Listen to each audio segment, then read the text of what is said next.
Crypto currency തട്ടിപ്പ് പ്രചാരണത്തിന് പണം പറ്റി തമന്നയും കാജലും നോട്ടീസ് അയക്കും. പുതുച്ചേരിയിലെ ക്രിപ്റ്റോ കറൻസി തട്ടിപ്പുമായി ബന്ധപ്പെട്ട് നടിമാരായ തമന്ന, കാജൽ അഗർവാൾ എന്നിവർക്ക് നോട്ടീസ് അയക്കാൻ സൈബർ ക്രൈം പോലീസ്.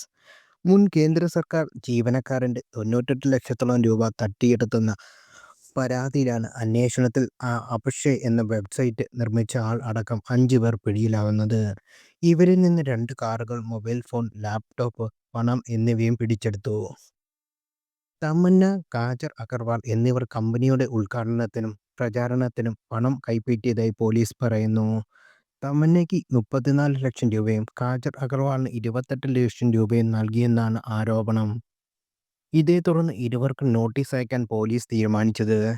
കേസിലെ പ്രധാന പ്രതിയായ ദുബായ് സ്വദേശിയായ അറസ്റ്റ് ചെയ്യാനുള്ള നടപടികൾ പുരോഗമിക്കുകയാണെന്ന് സൈബർ ക്രൈം പോലീസ് അറിയിച്ചു.